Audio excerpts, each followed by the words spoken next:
सगळ्या सरपंच मंडळींना आणि ह्यांना मी सांगतो, पैसा हे सर्वस्व मानू नका. पैसा हे सर्वस्व नाहीये, माणूस हेच सर्वस्व आहे. सर्वश्रेष्ठ माणूस आहे. तुम्ही माणसं सांभाळा, माणसं तोडू नका.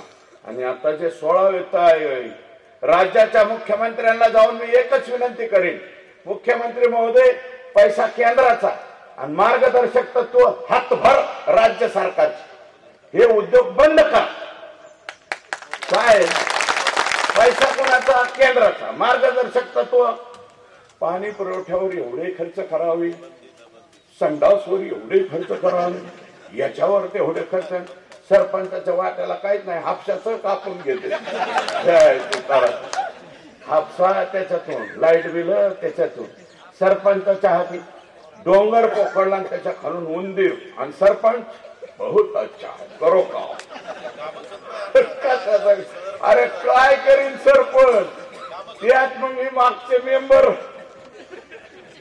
फुकाट निवडून आलेले तुमच्यामुळं. मेंबर कसे निवडून येतात माहित नाही का? ज्या वेळेस फॉर्म भरायचे असते, अरे तुझं संडास नाही, पाणी पट्टी भरलेली नाही, तुझं ते घराची घरपट्टी नाही. सरपंच म्हणतो बरं, त्याचे 20-50 मत असते. सरपंचाचा खिसा खाली, डिपॉझिट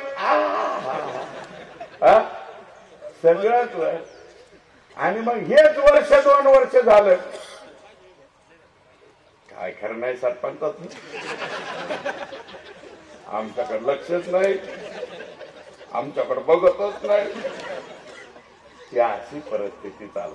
आता 2 वर्ष झाल्यावर प्रत्येकाच्या मागे लागले असते, सरपंच क्या है तेरा इरादा.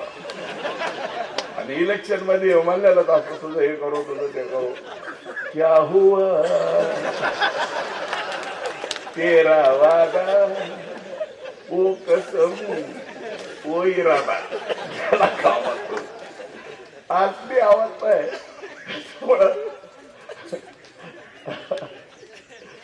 त्याच्यामुळं मग काय काय करायचं, सरपंचचा सुद्धा इज्जतीचा पंचनामा झाला पाहिजे.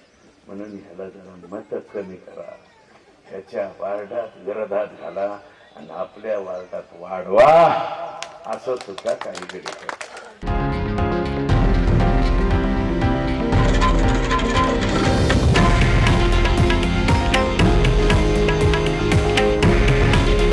हे आहे देशातील नंबर 1 न्यूज नेटवर्क आणि आपण पाहत आहात TV9 मराठी.